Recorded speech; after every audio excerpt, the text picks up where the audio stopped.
Empezamos una nueva edición de Café Mercosur, este espacio en el que nos proponemos analizar la realidad de los países de la región con un foco en los aspectos jurídicos. Nos pueden encontrar en www.cafemercosur.com y en las redes sociales, Facebook y Twitter, también como Café Mercosur. Bueno, hoy vamos a comenzar un nuevo programa, el encuentro 239, lamentablemente sin la presencia de Osvaldo por problemas vacacionales, digamos. Pero como hay muchas noticias interesantes que han ocurrido, nos parece que es oportuno tratarlas, aunque sea de esta forma tan especial, de una sola persona. En la segunda parte del programa vamos a hablar de las elecciones del día 14 de noviembre en Argentina y las repercusiones que ha tenido tanto a nivel nacional como internacional, las diferentes formas en las cuales ha sido tratada por los medios hegemónicos de comunicación y el futuro que tiene para el Frente de Todos, que es la coalición progresista que gobierna Argentina, tras una derrota clara en las urnas, ¿no?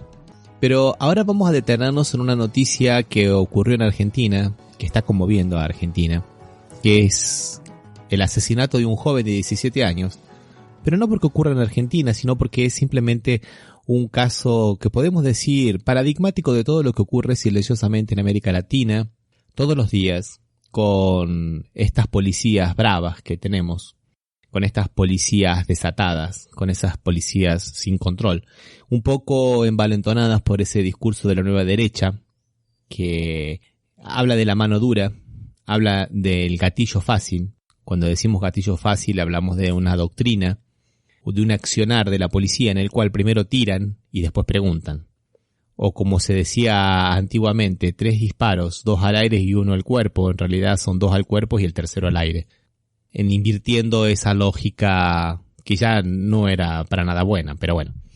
Se trata de Lucas, un joven de 17 años, jugador de fútbol, estudiante, trabajador, que fue asesinado por 3 policías de la ciudad de Buenos Aires, una policía que en 5 años de existencia tan solo, porque antiguamente la ciudad de Buenos Aires era protegida por la policía federal, pero hace 5 años que tiene policía propia y en 5 años ya ha cosechado nada más ni nada menos que la friolera de 121 casos parecidos a este, donde algunos de sus policías, uno de ellos que participó, se prestaron a operaciones de inteligencia clandestinas en otras provincias, como ocurrió en el 2016, cuando Cristina Kirchner estaba visitando a su hermana en la provincia de Santa Cruz, y uno de los policías apareció de incógnito, donde reside Alicia Kirchner, la hermana de Cristina, y donde 24 horas después aparece la casa de la hermana, que era la gobernadora de la provincia, apedreada, y ellos salvaron la vida milagrosamente, ellas dos, ¿no? Las 3, porque estaban con la nieta inclusive. Pero como decía, esto puede ser un hecho paradigmático de lo que ocurre en toda Latinoamérica. Pienso mucho en Brasil y en los barrios humildes de Brasil. 4 jóvenes que salían de una villa miseria, de una chabola, de un barrio pobre, donde uno se fue a probar a un club para ver si podía jugar en ese club, y regresaban a la casa, pararon en un kiosco para comprar un jugo, como jóvenes que son, ¿no? Y la policía, en un vehículo descaracterizado, o sea, un vehículo que no decía nada que era policía, ellos no estaban de uniforme, les cruza el auto para, supuestamente sería averiguación de antecedentes, no se sabe muy bien. Los jóvenes, ante esta actitud, pensaban que iban a ser robados, el auto era del padre de uno de ellos, y aceleraron. Cuando aceleraron, la policía dispara. Escuchemos el audio de los policías, donde están explicando este operativo, entre muchas comillas, ¿no? Porque más que un operativo, esto es simplemente una matanza.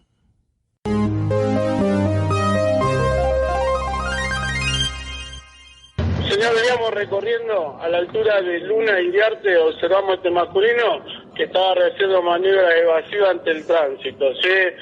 Al colocarlo atrás notamos la presencia de 4 masculinos, ¿sí? Entonces, al pasar la altura de Vélez Sarsfield, intentamos hacerlo detener la marcha. Cuando cruzamos el vehículo para obligarlo a detener, el acompañante grima un arma de fuego. colisiona al chofer y al suscripto. Y ahí se continúa el procedimiento.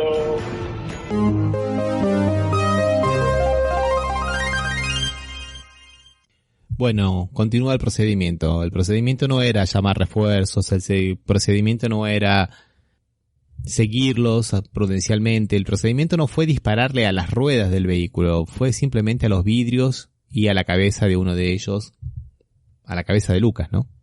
Esa es la continuación del procedimiento para la policía de Buenos Aires, dicho de una manera tan natural, de una manera tan cínica a veces.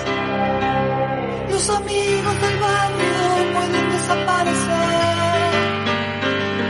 los cantores de radio pueden desaparecer, los que están en los diarios pueden desaparecer, la persona que amas puede desaparecer. Pero esto no fue lo único. 8 horas después de iniciada las pericias, de iniciado el peritaje, aparece un arma, el arma que supuestamente dice el policía haber visto, un arma de juguete, lo cual era mentira. Todos los jóvenes decían que esa arma fue plantada, como se dice en el argot policial, porque ellos no tenían ningún arma de juguete, ni ningún motivo para tener esa arma, ¿no? Pero bueno, 4 jóvenes en un vehículo relativamente bueno, con gorritas, son 4 criminales. Y es interesante porque también los medios hegemónicos de comunicación de alguna manera así lo tratan. Cada vez que estos jóvenes dan una entrevista en la prensa argentina, digamos que tienen que hacer una especie de presentación de buenos antecedentes. Nosotros somos jóvenes, trabajamos, no robamos, no nos juntamos con malas personas, y después de ahí pueden dar sus declaraciones, ¿no? Es interesante cómo todavía la aportación de cara, la aportación de rostro, es una forma de discriminar y de biopolítica, ¿no? De decir quién vive y quién no vive, ¿no? Estos jóvenes por 24 horas estuvieron presos por averiguación de ilícito, hasta que después el juez Alejandro Cigliaruelo, a cargo del juzgado de menores número 4, además de la inmediata liberación de los 3 jóvenes que estaban detenidos, ordenó las detenciones de los 3 policías, de López, de Nievas y de Isasi, y que sean juzgados como corresponde, como verdaderos homicidas que son, ¿no? Pero aún cuando el joven estaba en el hospital, el joven que falleció, Lucas, un audio de la policía, el que tuvo acceso a página 12, continuaba con esa sistemática estigmatización, diciendo que un herido de arma de fuego de los cacos, así de esa manera, cayó al hospital. Con esto queremos decir que en realidad no se trata de un procedimiento o de una cosa anormal dentro de la policía, sino algo que, como ya dijimos anteriormente, está totalmente naturalizado, ¿no? 4 jóvenes en un vehículo con gorritas son cacos. Al respecto de este hecho, el Comité Nacional para la Prevención de la Tortura, en un comunicado declara que este hecho se suma a una serie de episodios de violencia institucional desplegados por la policía de la ciudad desde su creación, y en consecuencia resalta que las medidas a adoptar por las autoridades de la ciudad no deben limitarse a la ya anunciada separación preventiva de los agentes policiales involucrados, sino que resulta imperioso implementar acciones y controles, así como mecanismos institucionales, para prevenir la repetición de esta clase de episodios y otros de violencia institucional. En el mismo comunicado, el comité puntualiza que hubo algunos hechos del acto y del accionar de la policía que están en flagrante violación de la propia normativa de la ciudad. Por ejemplo, encontrarse vestidos de civil y en un automóvil sin identificación policial. Y además, como dijimos, ¿no?, el uso de armas de fuego reflejó, según el comunicado, un notorio incumplimiento de los principios que rigen en la materia, en especial su carácter excepcional, como medida de última instancia y con estricto apego al principio de proporcionalidad en su ejecución, previstos en el Código de Conducta para los funcionarios encargados de hacer cumplir la ley, así como en las leyes y reglamentaciones nacionales y locales concordantes. Por eso destacamos nuevamente que no se trata solamente de un hecho aislado, no se trata solamente del joven Lucas González de 17 años, no se trata únicamente de un hecho que ocurrió en la ciudad de Buenos Aires o que ocurrió en Argentina. Esto es algo que podría llamarse João Alves en Brasil, que podría llamarse Juan Pérez en cualquier gran ciudad de Latinoamérica. Por eso destacamos el acierto del periódico argentino Página 12 cuando al titular este hecho lo titula Modus Operandi. Esta expresión en latín con la cual supuestamente la justicia y la policía se refiere al accionar de los criminales, ¿no? A la forma de delinquir.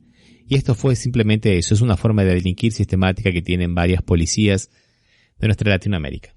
Por eso vamos a escuchar una canción ahora de Ciro y los Persas, junto con el cantante de rap argentino Woz, que se llama Pistolas.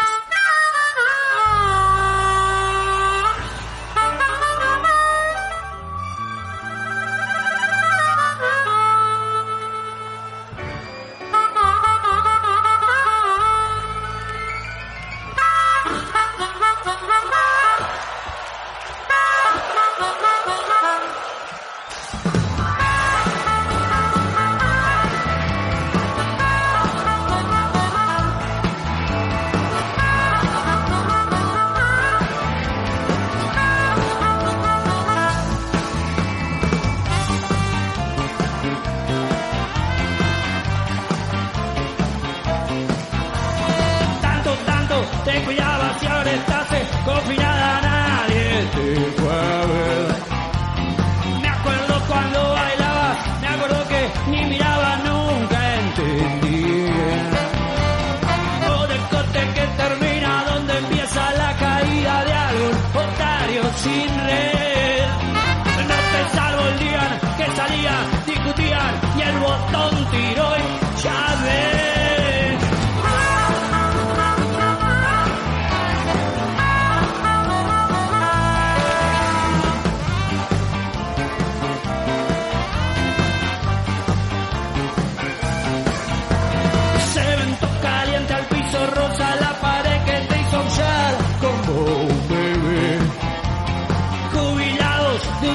Que cortaron como le echó el techo hizo caer. Solos y otra vez sin nada, después de haber dado entrada sin salida a la vejez. Retumba en la vela, los muchachos y la bandera a la carga otra vez.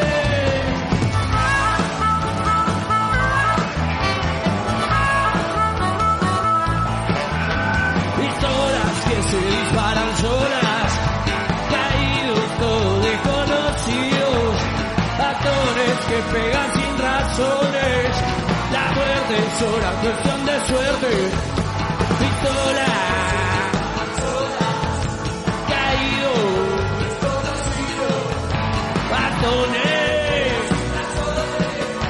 la muerte es sola cuestión de suerte. Es así, no hay más que hablar, te vas a leer por donde lo esperaste, salte. No hay más que hablar, te vas a leer por donde lo esperaste.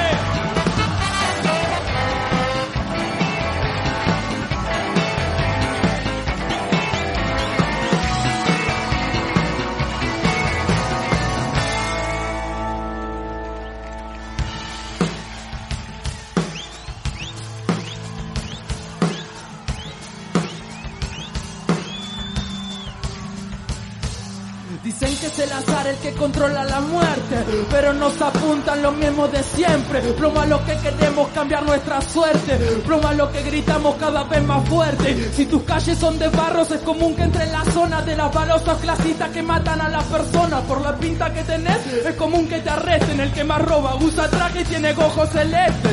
No es seguridad una escopeta en sus manos, si una economía que nos deje bien parados, si una educación para lograr lo que querramos, si una voz para los barrios que nunca son escuchados. Es tener claro nuestro norte, es poder tener un buen aporte, disfrutar del Masai sin corte, es justicia para los pibes masacrados en monte.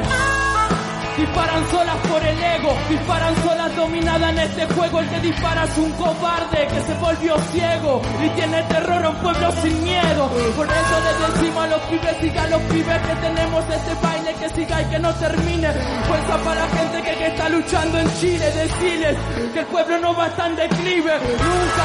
Estamos con Ciro y los persas, las cosas están mal, te la ponemos a la reversa. El gocito, el loquito de la rima que reparte Garte que en cada lugar en el que termina. Rock and roll te controlen el Mascay, vos contame la que hay. Tiramos muchas cosas pa' que siga la fila, para la gente que es de acá y para la gente de la esquina.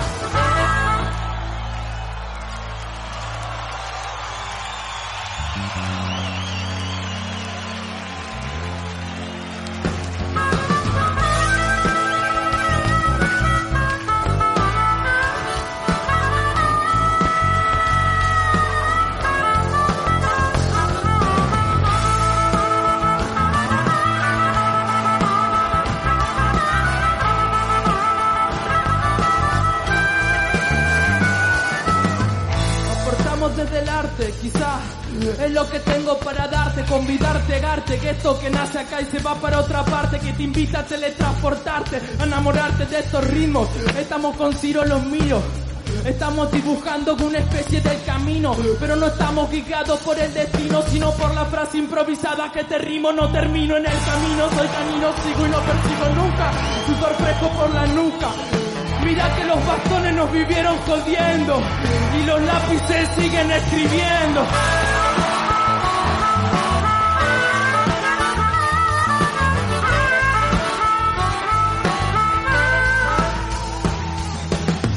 Que se mate nomás, que se mate nomás, que se mate nomás en el Gran Buenos Aires, en la parte de atrás. Háganse su gueto, quédense en su barrio y que no se ajuste el cinturón de Rosario. Santiago del Estero peleando su dinero. Pongamos policía, que se mate nomás, que se mate nomás.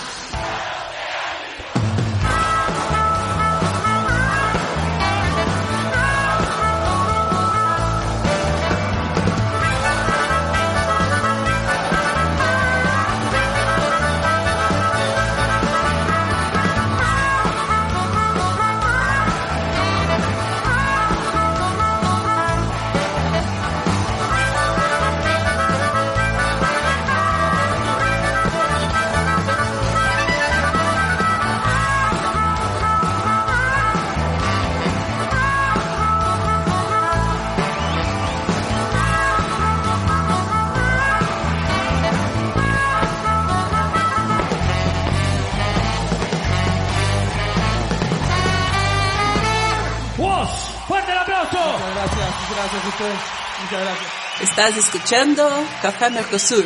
Bueno, escuchábamos al grupo Ciro y los Persas y a Woz cantando el tema clásico de Los Piojos, Pistolas. Ahora vamos a una noticia, una noticia positiva.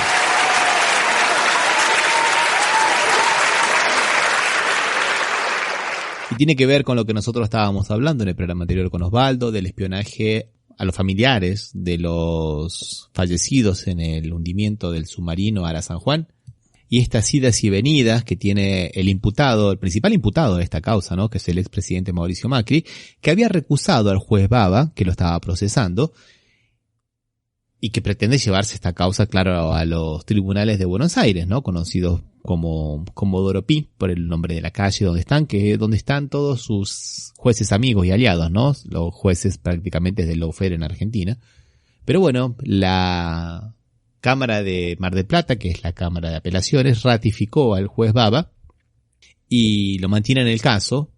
De esta manera, el juez ya tiene, digamos, procesalmente la posibilidad de resolver la situación procesal de Macri, si lo va a procesar o no, después de una declaración indagatoria, que la cual, bueno, Macri no dijo absolutamente nada y dijo, bueno, sí, hubo, pero yo no fui. Lo cual parece totalmente inverosímil. Pero bueno, Macri está acostumbrado a manejarse con los jueces que le son amigos, ¿no? Según lo que dijo la Cámara de Mar del Plata, la Cámara de Apelaciones, carece de asidero sostener un temor de parcialidad y ausencia de independencia, y de esta manera dio por tierra los argumentos de Macri para recusar al juez Baba. Esta decisión de la Cámara es clave porque si hubiera hecho lugar a la recusación planteada por Macri, todo lo resuelto hasta ahora por el juez Baba, desde el pasado 28 de octubre en adelante, sería nulo, ¿no? Por eso que esta confirmación termina avalando tanto la indagatoria como todos los actos procesales anteriores, ¿no? Bueno, y vamos a comentar dos noticias de Sudamérica que lamentablemente son de terror.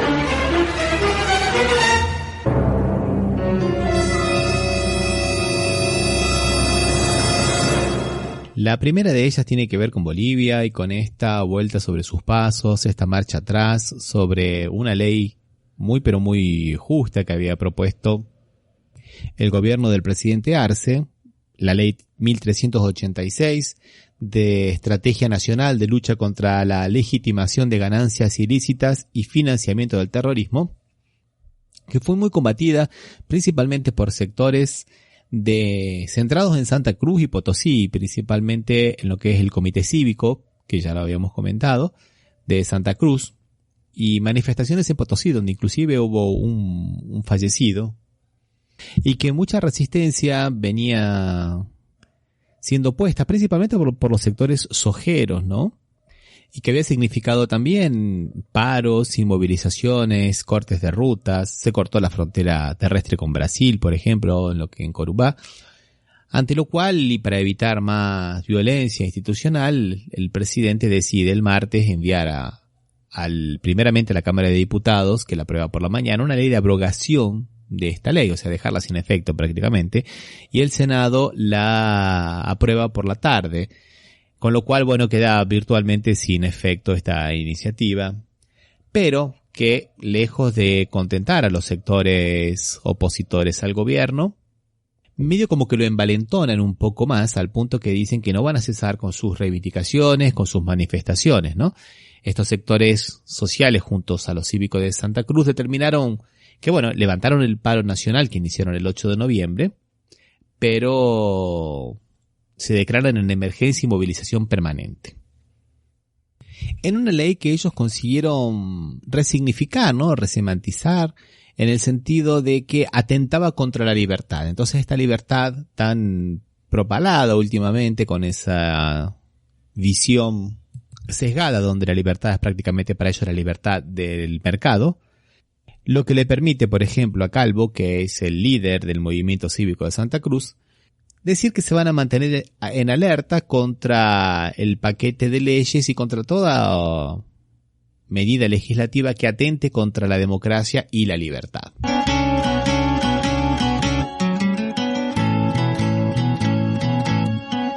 Pero tras esta decisión de levantar el paro y la movilización, por lo menos momentáneamente, de Calvo, hubo un sector del grupo de ellos mucho más radical que se oponía a esto, insultó prácticamente a los dirigentes, cometió actos de violencia, tirándole petardos y otras cosas más, porque están muy pero muy radicalizados y lo que ellos pretenden no es en este momento dejar sin efecto esa ley, sino, como dijeron muchas veces antes, tumbar al gobierno de Arce.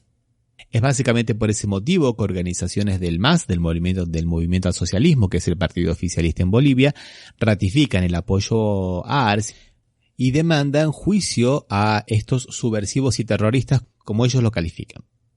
Esta decisión fue asumida en el encuentro desarrollado en la ciudad del Alto, donde también se analizó la coyuntura del país y estas movilizaciones cívicos, gremiales y de otros sectores en rechazo a la abrogada ley 1386. En otro de los puntos también denunciaron el intento de un presunto golpe de Estado con el reciente paro cívico multisectorial que fue levantado la noche del martes en la capital de Santa Cruz, región donde se encabezaban estas movilizaciones. Por su parte, el gobierno evalúa las pérdidas causadas por el paro, que según el ministro de Obras Públicas, Edgar Montaño, serían de alrededor de $112 millones diarios, y analiza algunas medidas para poder revertir.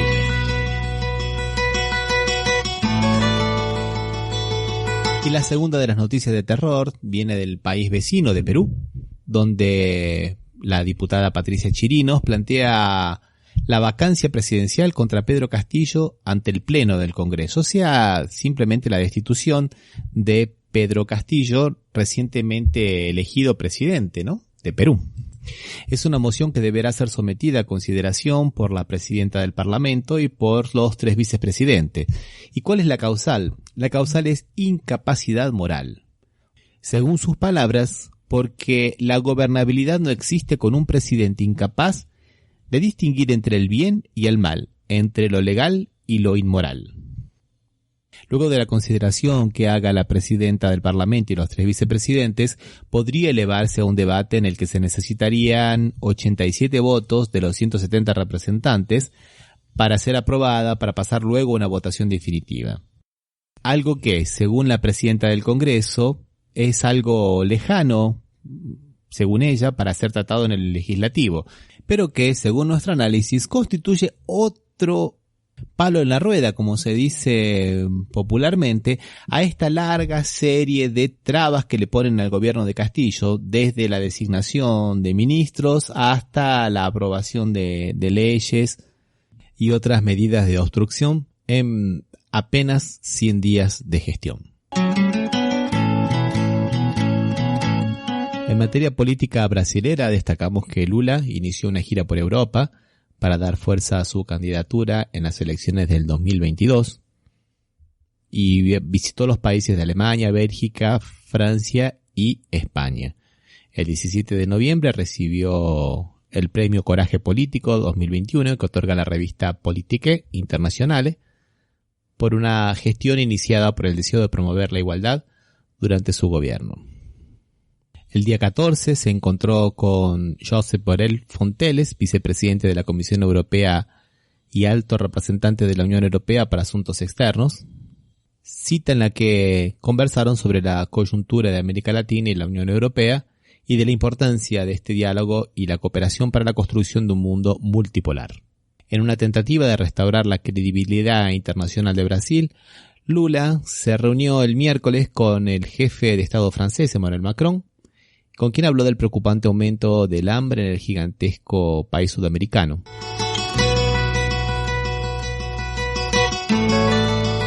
También hablaron de temas de la actualidad política, como el tema de Nicaragua y Venezuela, y la lucha contra la deforestación en la Amazonia, considerado el pulmón verde del planeta. Y cerrando su gira por España, el exmandatario brasilero fue recibido en el Palacio de la Moncloa por el jefe del gobierno español, Pedro Sánchez, quien destacó el envío de material médico a Brasil, segundo país del mundo con mayor número de fallecidos por la COVID-19. También hablaron de la recuperación económica y del cambio climático, temas sobre los cuales Sánchez dijo que es imprescindible poner en marcha acciones rápidas y eficaces para hacer frente a este desafío, de manera singular ante la deforestación en la Amazonia.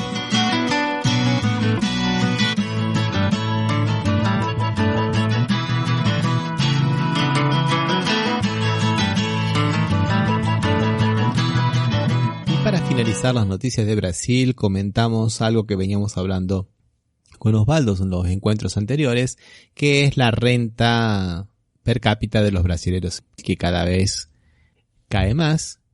Y el viernes 19, el IBGE, el Instituto Brasilero de Estadísticas y Censos, mostró que en el 2020 la renta de los brasileros registró la mayor caída en 8 años, y el menor piso en 2020, a pesar de que casi el 25% de las familias brasileras recibió una ayuda del gobierno por causa de la pandemia. Esa es una consecuencia directa de lo que se conoce en economía como la estanflación, o sea, el estancamiento económico por el no crecimiento del Producto Bruto Interno con la suba de los precios, lo que genera la inflación, ¿no? Que este año va a superar en por lo menos 4 puntos, límite máximo que el Banco Central había establecido al principio de año como meta a cumplir. Bueno, y vamos a hacer la segunda pausa musical para después seguir hablando del tema de las elecciones en Argentina y el futuro del gobierno de Alberto Fernández. Vamos a escuchar el tema de la banda Caramelo Santo, El Garrón. Estaba en el barrio pensando en nada, en la vereda fumando chala, cuando de pronto mamita cayó. Y entraron en la casa como si nada, rompieron la puerta a las patadas, entraron a los golpes, oye, sin decir nada. Bueno, es el comando. Como de costumbre, como sucede en los barrios, entran siempre castigando, de parte de comisario, buscando un fierro que claro no encontraron, los tristes, una madre se ha quedado llorando. Salió una señora muy asustada, llorando por su hijo que lo llevaban, el ojo y la justicia lo acusaban de un gran asalto a la madrugada, y los niños preguntan,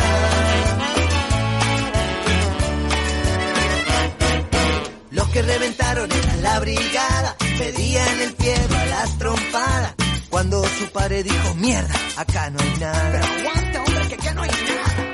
Ellos se reían, lo rebajaban. Esa hora por la noche, una bala. Había sido el padre que se ha matado. Con el mismo fierro que la noche anterior. Él había bobachado y es que el barrio está salado. Es costumbre en el bajado y quien lo hubiera imaginado. Que la brigada rompa tu puerta, tu casa de vuelta. Que derecho al ya justamente tuya la boleta. Y ahora estoy en la misma esquina y siento el dolor de esa familia. Un padre muerto y un hijo preso por un delito que yo he cometido. Y los niños preguntan y nadie responde. Y los niños preguntan y nadie responde.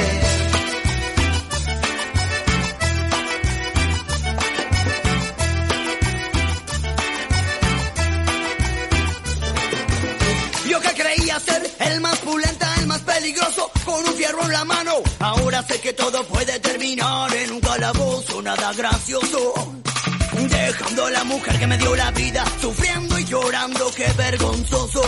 Yo no soy policía, me dicen criminal, pero yo a nadie nunca le he querido hacer mal. Y ahora estoy en la misma esquina y siento el dolor de esa familia. Un padre muerto y un hijo preso por un delito que yo he cometido mal.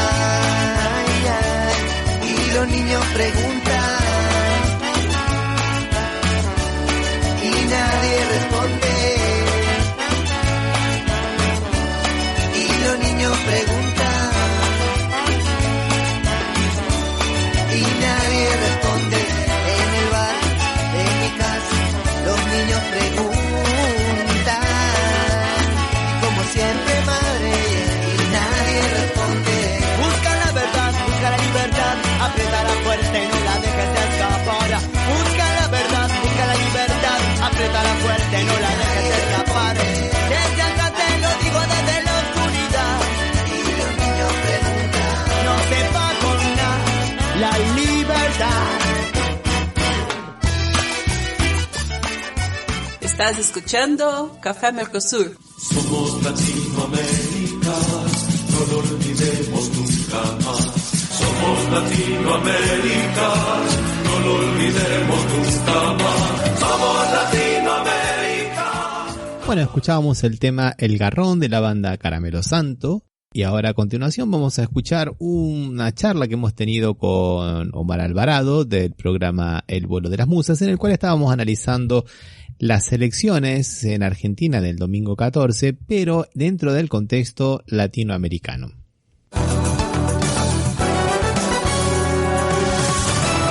Buenas tardes. ¿Cómo te va, Omar? Aquí, ansioso de escuchar. Lo importante es que nosotros no veamos los eventos como hechos aislados, como hechos únicos, sino que tratemos de colocarle un contexto. Y creo que tenemos que ver lo que ha ocurrido en las elecciones del domingo 14 en Argentina en un contexto latinoamericano, en un contexto donde las fuerzas del imperio norteamericano, en su clara lucha hegemónica contra la nueva potencia que es la China, y Rusia, que también está queriendo, digamos, de alguna manera tercerear ahí en esa disputa hegemónica, quieren a mal traer a todos los gobiernos populistas o que no estén totalmente alineados con los intereses de los Estados Unidos, en esto que ciertamente fue una derrota para el gobierno de Alberto Fernández. Derrotas que parecen triunfos. Exactamente, Omar. Es una derrota, se perdió en las elecciones legislativas por casi 8 puntos, todavía no tenemos los resultados definitivos, pero como te explicaba anteriormente, en este contexto, ¿no?, donde hay una embestida tan grande del Departamento de Estado de los Estados Unidos, básicamente, ¿no?, y a través de lo que es la columna vertebral de su accionar en Latinoamérica, que son los medios de comunicación, se pensaba que en Argentina ya eran habas contadas, como se dice, ¿no? Ya estaba todo resuelto y se hablaba del fin del kirchnerismo, a tal punto que Mauricio Macri, bastante irresponsablemente, como es su costumbre, dijo el domingo a las 10 de la mañana, mientras estaba desarrollando las elecciones, que se esperaba una transición organizada, o sea que se le daba por descontado que ellos iban a quedarse con el gobierno, que iban a tumbar al kirchnerismo, como dijeron los candidatos anteriormente, e inclusive estaban de alguna manera ilusionándose con pleitear la presidencia de la Cámara de Diputados, lo que significa estar realmente, legalmente, en la línea de sucesión. O sea, si cae el presidente, la vice, tercero en la línea de sucesión es el presidente de la Cámara de Diputados. O sea que no es un puesto, digamos, menor, no es simplemente la articulación política del gobierno, es justamente estar en la línea de sucesión.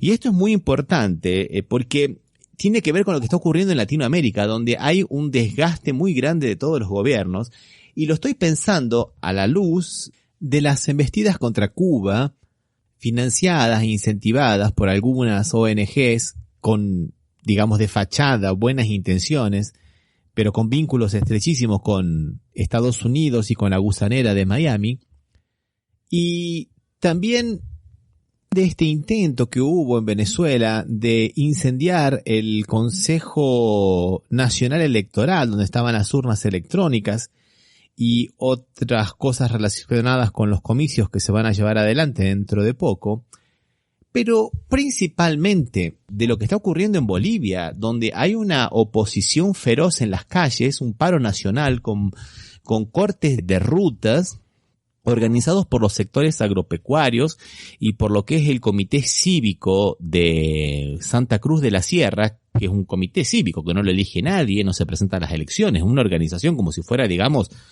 no sería la Sociedad Rural Argentina, pero algo más o menos parecido, que le está haciendo la vida imposible, y ellos hablan, viste, en un lenguaje muy explícito: tumbar al gobierno, cerrar el parlamento, declarar a Luis Arce y David Choquehuanca, que es el vicepresidente de Bolivia, como personas no gratas y enemigos de la población de Potosí, por ejemplo. Han cerrado la frontera terrestre entre Brasil y Bolivia, la de Corumbá, con los camiones cerrando todo. Eso significa que hay cobertura mediática de la Globo acá y de los medios hegemónicos hablando de la crisis en Bolivia, y no es nada más ni nada menos. Mirá vos qué interesante, Omar, como a veces, como decía Cristina, todo tiene que ver con todo. Es una ley, la ley 1386, que lo único que hace es agilizar el trámite para perseguir el lavado de dinero, las ganancias ilícitas y el financiamiento al terrorismo, muy de acuerdo con las leyes que hace Estados Unidos en su propio país, y que me parece que las hace muy bien. Acá se quieren oponer a eso, pero ¿qué es lo que está de fondo, en el fondo, así, en el lado comercial, como se dice en las novelas policiales? Hay que seguir el dinero y uno descubre al ladrón, o a quién beneficia esto. A Alan Poe, Edgar Allan Poe. Ah, sí, perfecto. ¿A quién perjudica esta ley? Básicamente, a los productores sojeros de lo que es las partes de Santa Cruz de la Sierra y de Cochabamba, ¿no? Que contrabandean la soja principalmente a través de la hidrovía, de contrabando. Entonces lo que quiere hacerse ahora es tener un sistema mucho más ágil. Y mirá vos que esto está totalmente relacionado con lo que viene haciendo la FIP en Argentina, ¿no? Que viene persiguiendo a los camiones sojeros desde el origen a través de monitoreos satelitales, y están descubriendo camionadas y camionadas y camionadas, principalmente de soja, pero también de maíz. Convoys de camiones, o sea, sí, camionadas, digamos. En este caso no ha sido solo soja, también ha sido maíz.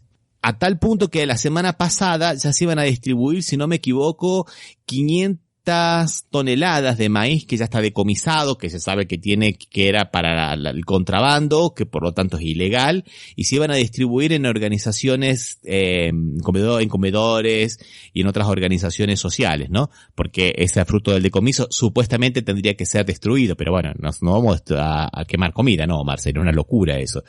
Fuera lo que está todavía siendo investigado, ¿no? Porque tiene que seguir todo un proceso legal. Pero fíjate vos cómo los sectores sojeros van de alguna manera tratando de minar a los gobiernos populares y también hacer el juego, digamos, hacer el juego a la potencia hegemónica norteamericana. hay una especie de como de asociación entre Estados Unidos, que hace la vista grosa, la vista gorda, digamos, mira por otro lado ante estos delitos, aunque puedan tener mucho de terrorismo y tráfico de armas y todo lo demás, porque el contrabando en estos casos no es un delito que venga solo. Esa gente que contrabandea soja y que produce soja para el contrabando normalmente tiene seguridad privada, tiene armas y son, por lo menos aquí en Brasil, son...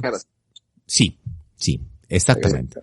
Y no nos olvidemos que interesante lo que estás diciendo, que fue así que comenzó un poco con esas cuestiones el derrocamiento de Lugo en Paraguay, a través de la matanza de ejércitos privados de terratenientes ante gente que estaba reivindicando tierra. ¿Te acordás, Omar, no? Por supuesto.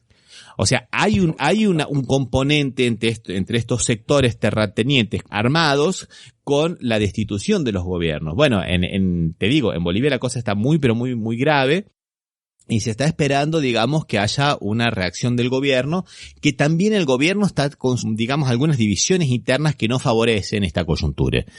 Por eso que me parece que las elecciones de Argentina del domingo son muy, pero muy importantes por dos motivos. Primero, porque refuerza un poco esta idea de la unidad, a pesar de que ha habido gobernadores supuestamente que pertenecen al Frente de Todos. Pienso, por ejemplo, en Schiaretti, en Córdoba, que intenta inventar una especie de cordobesismo, digamos una república cordobesa por sus aspiraciones presidenciales, ¿no, Omar?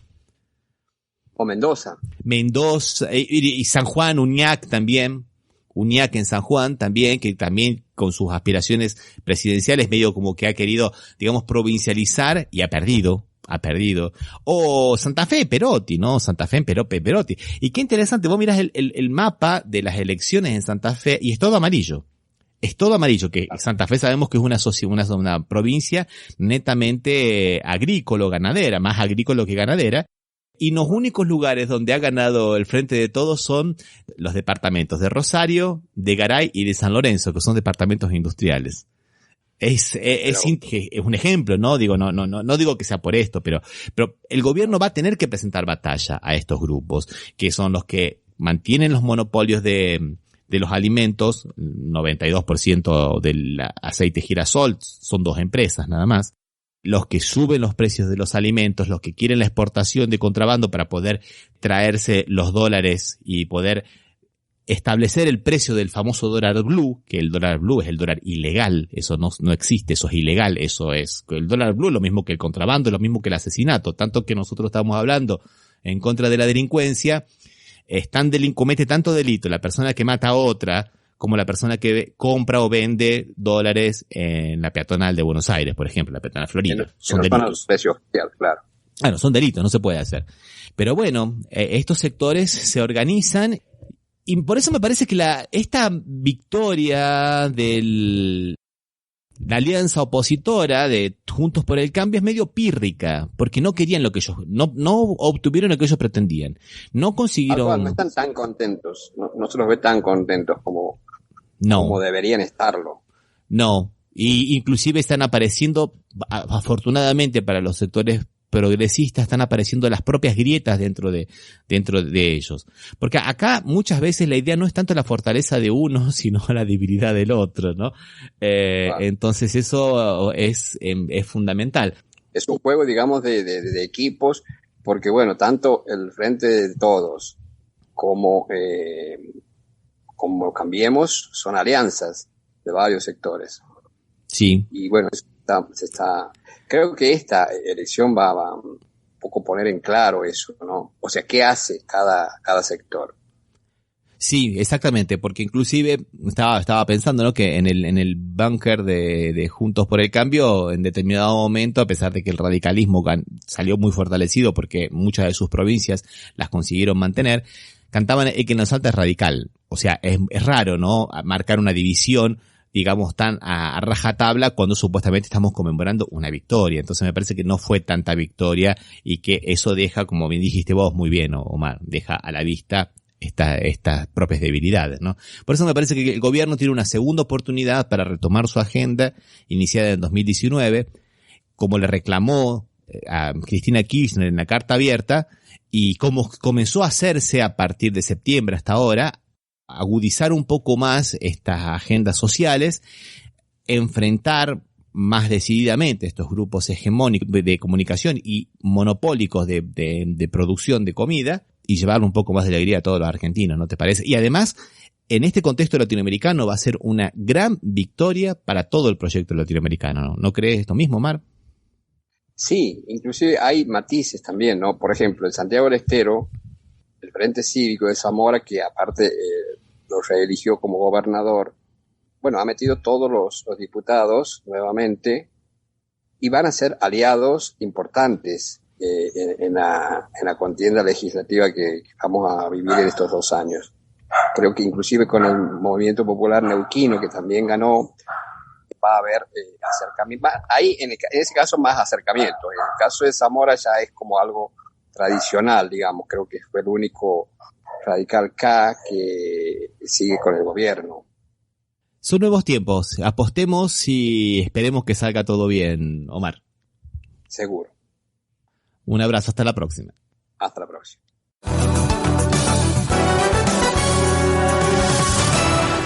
Bueno, ahora vamos a hacer una pequeña pausa musical. Vamos a escuchar el tema Haití de Caetano Veloz.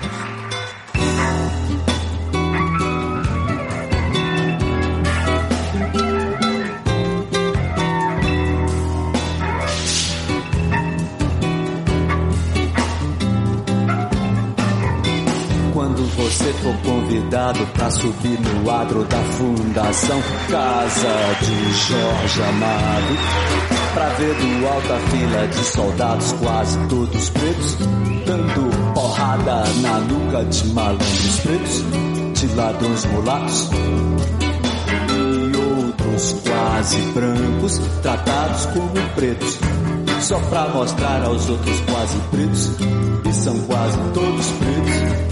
Como é que pretos, pobres e mulatos, e quase brancos, quase pretos, de tão pobres são tratados?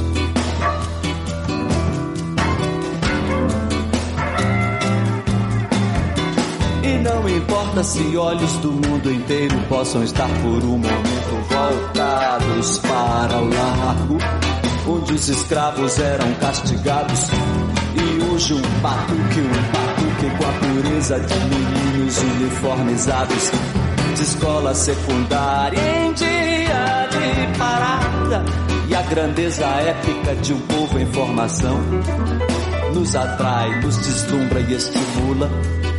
Não importa nada, nem o traço do sobrado, nem a lente do fantástico, nem o disco de Paul Simon. Ninguém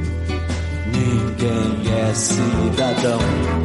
Se você for ver a festa do Peru, e se você não for, pense no Haiti, reze pelo Haiti.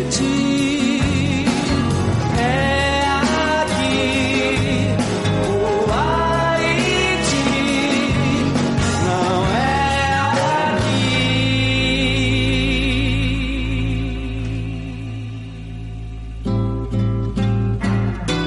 E na TV, se você vir um deputado em pânico, mal dissimulado, diante de qualquer, mas qualquer mesmo, qualquer plano de educação que pareça fácil e rápido, e vá representar uma ameaça de democratização do ensino de primeiro grau.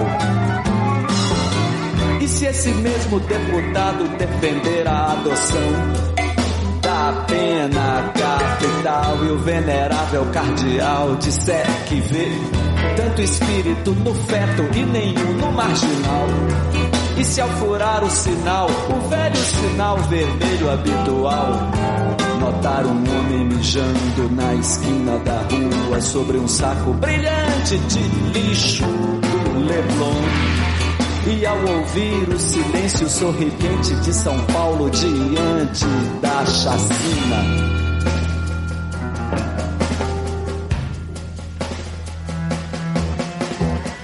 111 presos indefesos, mas presos são quase todos pretos, ou quase pretos, ou quase brancos, quase pretos, de tão pobres.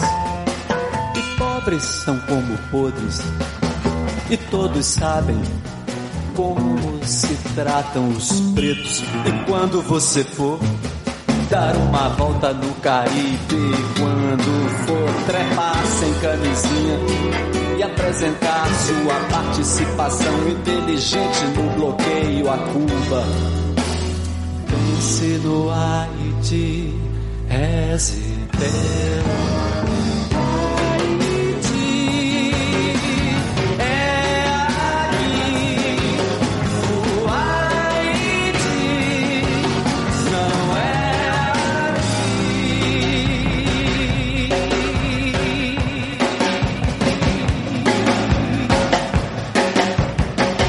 Bueno, escuchábamos a Caetano Veloso y Gilberto Gil el tema Haití.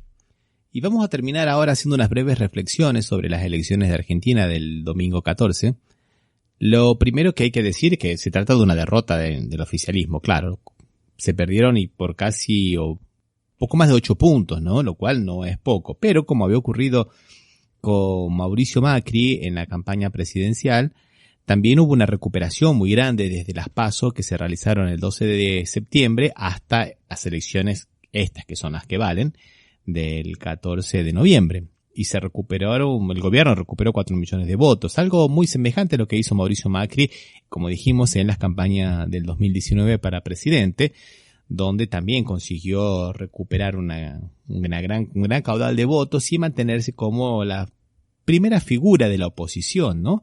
Lo cual le dio un caudal político bastante sólido, que si bien hoy no es una figura incuestionada dentro de Juntos por el Cambio, es un referente al cual hay que consultar permanentemente. Inclusive estuvo en la campaña electoral en varias provincias apoyando candidatos que le respondían después en el palco, en el escenario oficial del búnker de Juntos por el Cambio después de las elecciones. O sea que se trata de una derrota. Lo que ocurre que, como el gobierno recuperó bastantes votos, esa derrota no fue tan grave como se pensaba. Eso por un lado. Por otro lado, las expectativas que había creado la oposición con relación a esa derrota que ellos hallaban que iba a ser mucho, pero mucho más estruendosa y medio que infamante, por decir de alguna manera, no se cumplieron, se vieron frustradas. Ellos querían la presidencia de la Cámara de Diputados, planteársela como primera minoría y no llegaron a ser la primera minoría. Hoy el Frente de Todos es la primera minoría. De todas formas no podemos dejar de ver alguna actitud golpista, porque cuando Macri ganó las elecciones él no tenía la mayoría en la Cámara de Diputados y sin embargo, como hay una especie de pacto no escrito, pero desde 1983 que la presidencia la tiene el partido que gobierna. Por eso que Macri pudo mantenerlo a Monzó durante los 4 años como presidente de la Cámara de Diputados. Justamente por eso, porque están en la línea de sucesión presidencial en caso de acefalía. En segundo lugar, a pesar de que se haya perdido el quórum propio en el Senado, se puede recurrir a partidos provinciales aliados para poder tener el número suficiente para sesionar y también para poder sancionar las leyes, como explicó Omar en el trecho anterior.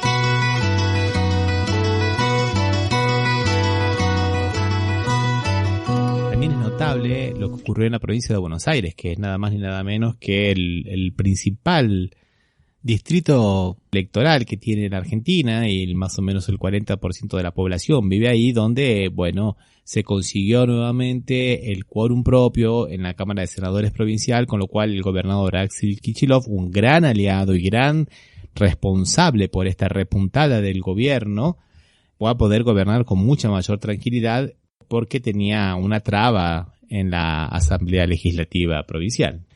O sea que ahora el gobierno va a tener que tratar de hacer mucha política, mucho juego de cintura, mucha mano izquierda, como se dice, para poder gobernar juntamente con los aliados, manteniendo estos equilibrios que son propios también de la democracia y por ahí mucho más típicos de un sistema parlamentarista que de un sistema presidencialista. Pero bueno, la democracia así lo exige. Y también habrá que volver a escuchar a los ciudadanos y poner el eje en la gestión, porque fue lo que hizo el gobierno después de la carta que Cristina Kirchner enviara tras la derrota del 12 de septiembre, el gobierno puso mucho más gestión, combatió la suba de precios, combatió la inflación y trató de que la recuperación económica que está teniendo Argentina llegase un poco más al bolsillo de los asalariados, que hasta ahora no llega porque hay una política distributiva bastante mala en ese sentido y el gobierno no la pudo revertir. Los salarios están muy pero muy bajos, principalmente los salarios del sector privado, pero también los del sector público. ¿Y por qué no sube los sueldos? ¿Y por qué no quiere que eso encienda la hoguera de la inflación, no? Entonces habrá que ver cómo se ecuacionan esas cosas para poder hacer frente a las elecciones presidenciales del 2023, que ya se largó, ya digamos que la campaña del 2023 ya está lanzada, y por eso que hubo también muchos problemas en provincias en las cuales el oficialismo fue dividido y perdió senadores y perdió diputados, con lo cual, bueno, se va a hacer notar esa diferencia a la hora de sancionar leyes que son vitales para el gobierno. Pero bueno, es la única forma de llegar al 2023 consolidando esto que se ha venido construyendo con una pandemia en el medio y que tanto ha retardado estos procesos de cambio, ¿no? Pero que se puede revertir en el futuro sin mayores problemas en un contexto en el cual, por ejemplo, no haya pandemia o haya un acuerdo con el Fondo Monetario Internacional, por ejemplo, como lo reconoce muy a pesar el economista ultraopositor Germán Fermo en el canal La Nación Más, del que es accionista el expresidente Mauricio Macri. Escuchémoslo. ¿Qué sensación te dio el resultado electoral? Fue una buena elección de la oposición y nada más. El peronismo, con colectoras, conservó 35% de los votos. Por lo tanto, fue una afirmación del tremendo piso que tiene el peronismo. Si el peronismo hace 2 o 3 cosas bien, Pablo, de caras al 23, lo cual es una hipótesis fuerte, si querés, te puede dar vuelta esta elección. Por lo tanto, tengo la sensación de que fue una victoria de la oposición en donde tendría que haber noqueado y ganó por puntos. ¿Y cómo le Perdón, déjame que diga eso. Sí. Germán es un experto justamente en mercados financieros. Por lo tanto, tu lectura específica sobre eso me interesa. Insisto, si hubiera mucho para celebrar, las acciones tendrían que estar subiendo. Y en segundo lugar, la sociedad argentina sigue bancando fuertemente al peronismo a pesar de todo lo que ocurrió en estos 2 años. Es una realidad que de afuera te la están descontando y te la están evaluando. Claro, mira, con la catástrofe de gestión que ha sido este gobierno de Alberto Fernández, perdieron el quórum en el Senado, acá esto ha sido una paliza, ¿hay una mirada desde afuera que ve otra cosa? ¿Que ve con preocupación esta performance todavía del peronismo? Insisto, sí, Juntos por el Cambio, si no me equivoco, en el 19 sacó 42 puntos y esta vez sacó 42. Si con esta gestión tan cuestionable no pueden crecer, probablemente en estos 2 años con que el peronismo haga algo bien, Pablo, la pandemia se va a ir yendo y podés tener un rebote económico que si bien no puede ser virtuoso, va a existir. Entonces le pregunto a los Larreta de la oposición, si no pudiste noquear con esta, en el 23 no la vas a tener así de fácil. Quizás una autocrítica de la oposición, son demasiado débiles, demasiado cuidadosos, no sé qué es. O esto es crónico, el argentino banca peronismo, no importa en qué escenario estés, y con eso no hay con qué darle. Es desafiante la mirada de Germán. Por eso es muy interesante destacar lo que ha ocurrido el día 17, a 3 días de la derrota electoral, donde el oficialismo, el Frente de Todos, colmaron la Plaza de Mayo, la histórica Plaza de Mayo, para festejar el Día de la Militancia Peronista, en un evento que se calcula que superó la cifra de 100.000 participantes. La Plaza de Mayo estaba totalmente colmada para darle justamente eso, el apoyo al presidente para oponerse con el cuerpo a esta embestida desestabilizadora de la oposición del Frente de Todos. Pero bueno, hay mucho por ver todavía, hay mucho por hacer. Vamos a ver cómo se desarrolla en el futuro esta coyuntura tan especial, ¿no? En la cual sale el gobierno derrotado, pero con un gusto de victoria, y la oposición con un gusto de derrota a pesar de haber tenido un claro triunfo. Así que de esta forma nos despedimos y esperamos que en el próximo programa podamos contar con la presencia de Osvaldo nuevamente, y les agradecemos por habernos escuchado. Un abrazo y hasta la próxima.